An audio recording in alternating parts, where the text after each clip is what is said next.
Thank you for tuning in to this video about the Community Broadband Engagement and Education Project in Maquoketa. I'm Curtis Dean, and I was the leader of a team of consultants that conducted the project over the past several months in Maquoketa. The number one question that we were looking to identify on behalf of the MMEU Board of Directors was whether or not there's sufficient interest in a community fiber broadband network in Maquoketa to justify the additional investment in a full feasibility study and business case. We think the answer to that question is yes, because based on what we learned during the project, citizen support for moving forward and taking additional steps is strong. Some background on the telecommunications business is important to understand. First of all, there are a number of factors that have really combined to leave rural Americans vulnerable to technological obsolescence by large telecommunications companies. As we've explained throughout the process, it's not really a fault or a blame of these large telecommunications companies that they're not able to upgrade their networks in rural areas. It's a matter of economics. And with a limited amount of money they can use each year for capital improvements, they're going to concentrate those capital improvements in the areas where they have the best return on that investment. They are, after all, private entities and operating on a private and, a profit motive. Now, hundreds of communities across the nation have, over the years, beginning in the 90s, built these broadband networks to satisfy the technological needs for advanced broadband services in their communities. Right here in the state of Iowa, in fact, we have over 24 of these communities that have been operating successfully since the 1990s. Most technical people agree in the telecommunications world that fiber optics is the key to the future, and having a community-owned network is really the most likely way to have that in a reasonable time period. It very well may be that the private telecommunications companies will, in time, upgrade their networks in towns like Maquoketa to all fiber, but that time is probably a lot farther than most people want to wait. When we look at the provider landscape here in Maquoketa, you do have, like most communities, a cable company and a phone company. Both of them operate their networks off of fiber with technology, but it is also terminated with copper, and that copper is what actually runs into your home or business. Now, although there's fiber in the network, it is the last mile, so to speak, of that copper network that really restricts the ability of it to deliver the latest technology. And when you look at the situation here in Maquoketa, what you're left with is the fact that there really is only one company that can meet the FCC's definition of broadband. CenturyLink DSL has high-speed internet, but it only goes up to 12 megabits per second, which is effectively half of what the FCC says should be the minimum. That means monopoly on broadband services by one company. Reliability is a big concern, and it is something that we discovered during the survey, which we will talk about in a bit, as people are more and more concerned about outages and slowdowns, and that those are having a serious effect on their ability to use the internet in particular for what they need. What we know as a fact is that all fiber networks are much more reliable than these copper networks. You do have satellite TV providers available for your entertainment needs in Maquoketa. Like most communities, you have two, DirecTV and Dish Network. And these offer very attractive video products. The problem that those services have is that they are generally a higher cost than a landline cable service, and they're also unable to provide the type of internet services that people need. So they're satisfying entertainment needs, but they can't provide communications needs or internet needs. If you do build a community fiber broadband network in Maquoketa, it's important to keep in mind that you will be competing with some of the biggest companies in the country. It'll be the 4th largest ISP, CenturyLink, and the 18th largest ISP, Mediacom, as well as DirecTV, the number 1 pay TV provider, and Dish Network, the number 4 provider, and Mediacom, number 9. But what we have found is that even when community networks are competing with the big guys, so to speak, the municipals do very well because people do want that local service. They want the speed that an all-fiber network can provide. They need reliability. And if the pricing is right, their community loyalty will, for the most part, tend people to make that community network their provider. The goal of the project that we did here in Maquoketa was really to determine whether there's sufficient interest in a municipal broadband project to justify investing in that detailed feasibility study. So the steps that we took were to engage in the community on a dialogue about broadband services, educate the community about what broadband means and why fast, affordable, reliable, and universally available broadband is important, measure community interest, in our case using a survey and also through our different meetings, and then to go back to the board of MMEU and provide them with the information they need to determine whether or not to move forward. And that presentation was made on December 21st. In the engagement and education phase, we used a website and social media to not only provide information out to citizens, but also to get information back from citizens. And there was a good dialogue. In fact, the Maquoketa social media page on Facebook was the most participated in of the other communities that we did this study for at the same time. Now, when we had the community stakeholder meetings, there was some opposition expressed by some of the business leaders in Maquoketa. Their main concern is that if the Maquoketa Municipal Electric Utility is somehow involved in building a new fiber broadband utility, that will distract them from their primary mission, which is to provide electric service, and that it might also impact their electric rates long term.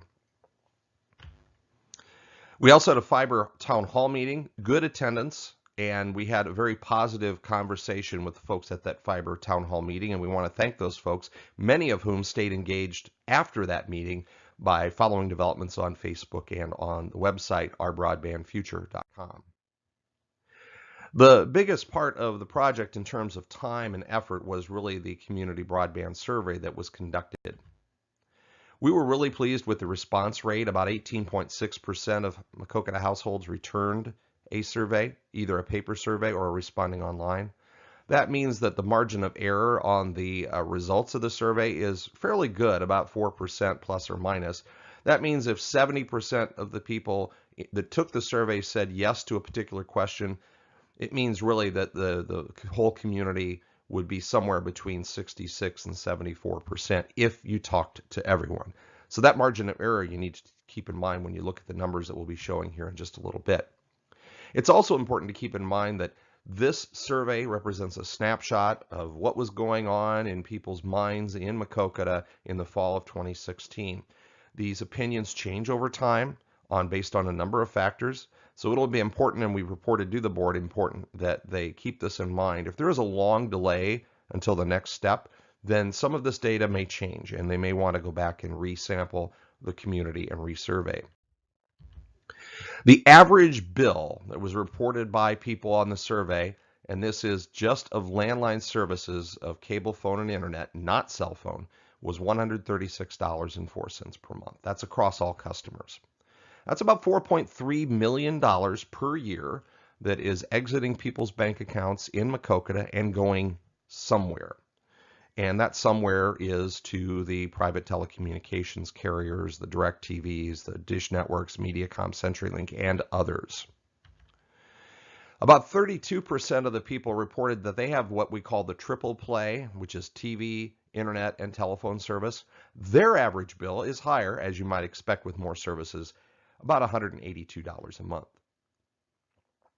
32%-ish have pay TV and internet only, and that average expense was closer to the overall average of $136.04. It's important to keep in mind there was a wide range of reported costs. We had people report that their total bill was only around $30 a month. Those are probably people that only have internet, all the way up to $200 a month or more. So there's a wide variety of different price points that people are comfortable with. When we look at the internet service portfolio and profile in Maquoketa, it's obviously an important thing. We have more people, a higher percentage of people said they have internet service than any other service, 88.7%. Mediacom has more customers overall percentage-wise than CenturyLink. CenturyLink's performance here is actually stronger than you might expect in a community the size of Maquoketa. I believe it's probably because of their price structure. The CenturyLink prices tend to be lower because they can't deliver a true broadband experience. And that usually indicates to us when we look at these things that people in Maquoketa will be very sensitive to pricing. And if a community network is built, getting the price right will be very important. Overall, the satisfaction levels on internet providers was just 34.8% who were very or somewhat satisfied. That means the rest, 65%, were either in the middle or dissatisfied with their internet service. Looking at the pay TV service profile, 73.8% of the respondents have a pay TV service with Mediacom in front, followed by DirecTV and Dish Network. Overall satisfaction was higher among Dish Network customers by a lot. In fact, 60.7% said they were somewhat or very satisfied. Those numbers for both DirecTV and Mediacom were quite a bit lower.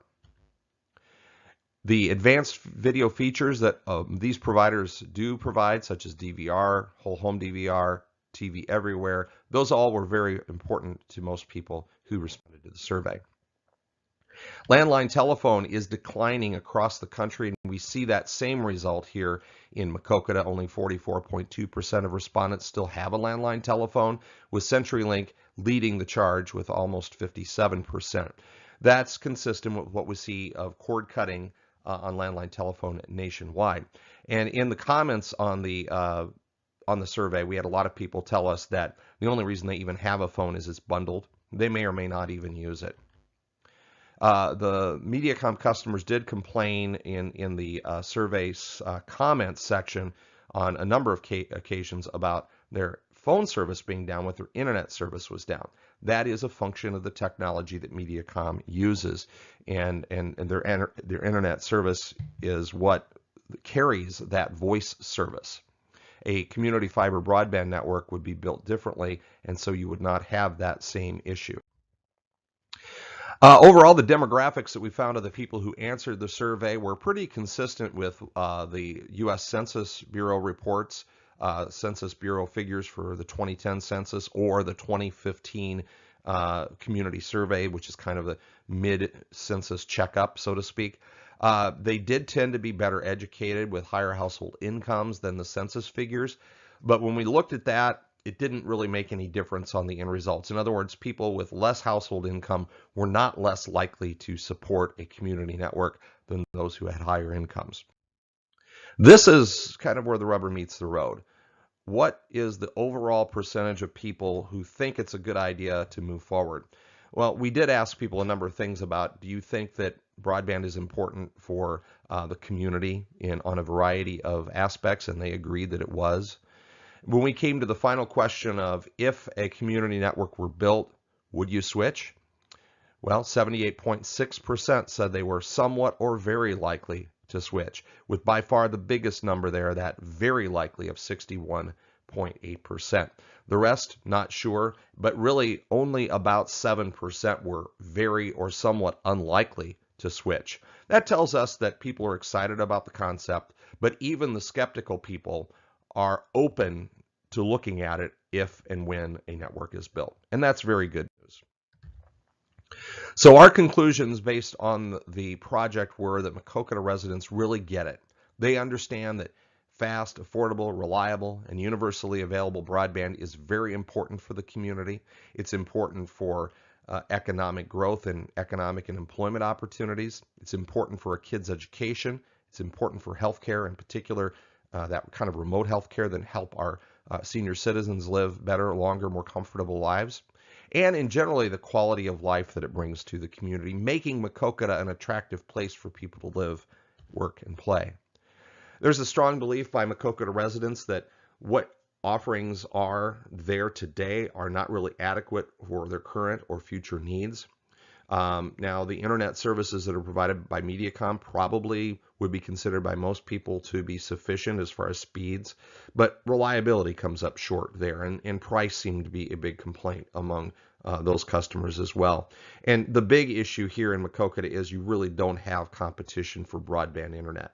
You have two internet providers, but only one can meet that 25 meg definition, and that 25 meg definition will seem very small as we move forward, and more things are done through that internet connection.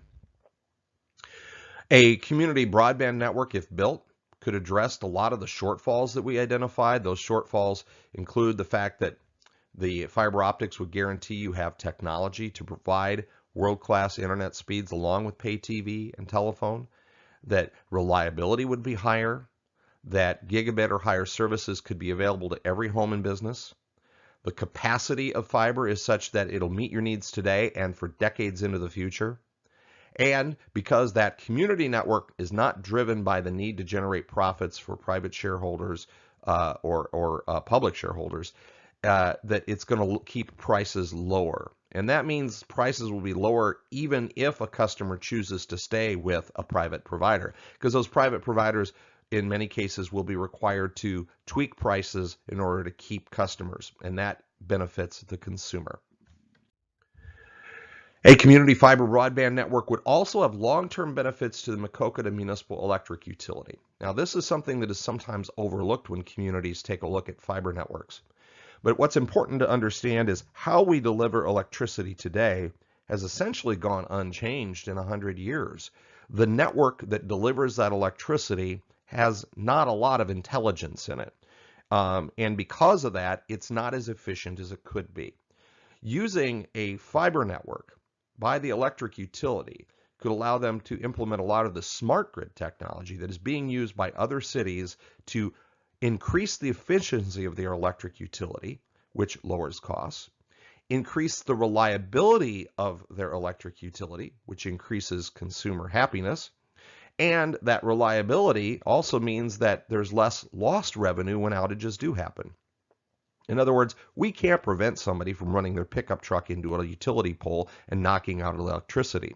What we can control through intelligence in the system is to use that intelligence to restore service to as many people as quickly as possible. All that made possible by smart grid, and smart grid needs accurate and high-speed communication services. This could save the electric utility a lot of money over the long term. We think a feasibility study will demonstrate that there are a lot of other economic developments, benefits back to the community. And these things are things that don't necessarily show up on a spreadsheet, on a balance sheet on the utilities books. For example, communities with fiber to the home networks have been seen through studies to have an increase in home values of 3.1%. That benefits everybody who owns property in the community. A community fiber network will provide competition. That lowers costs. We talked about that a little bit earlier. More money stays in the community. In fact, it stays in your pocket. And when it's in your pocket, you can choose where to spend it. You might spend it at the local grocery store. You might go to a movie more often. You might perhaps be able to afford that new car you want or some new furniture. All of that can be done in the local community, and that money then churns and repeats and turns over many times.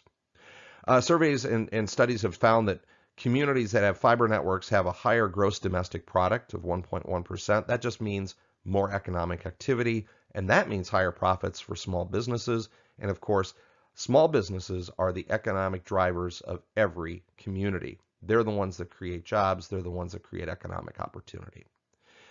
Over a period of 10 years, the total economic benefit to Maquoketa, we believe, and that includes what you own, the equity in the fiber network, will range between $9.9 and $19.4 million.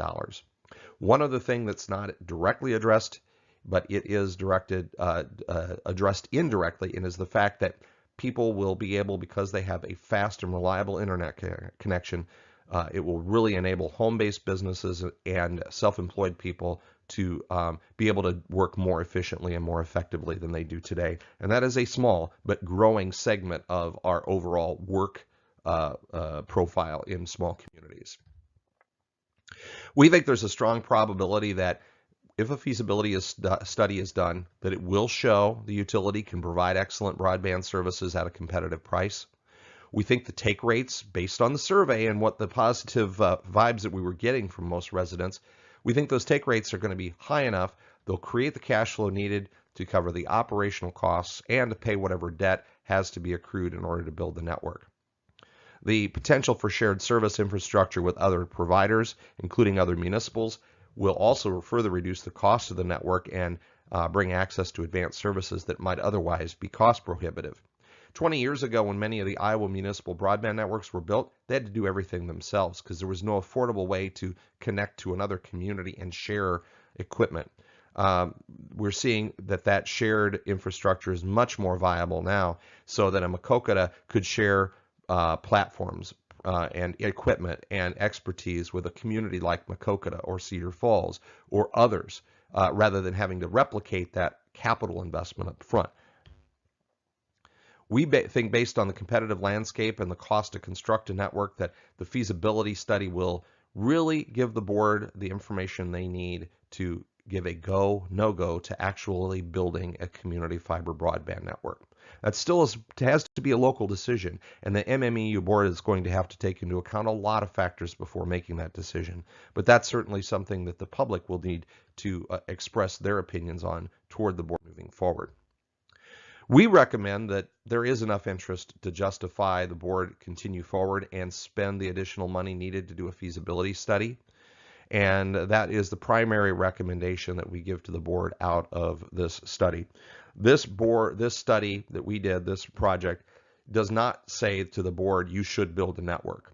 We don't know enough to know the answer to that. We think that you need to do the next step, the feasibility study, in order to determine the answer to should we build a network or not.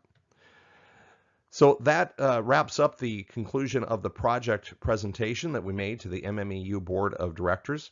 Again, the entire report is available online at ourbroadbandfuture.com. Just click on the Maquoketa page and there's a link to it. It's a PDF document. It's fairly lengthy. The first 12 to 15 pages are the actual study report. The rest are some exhibits that provide some supporting documentation. You're welcome to peruse through that. We also welcome your comments or questions either through the comments section on ourbroadbandfuture.com or on the Facebook page for the Maquoketa Broadband project. Either way, we will try to answer those questions as quickly as we can, and we hope that you enjoyed listening to this. And again, reach out if you have any questions, and feel free to reach out to MMEU staff and board if you have problems with this report or moving forward, or you are supportive. Thank you.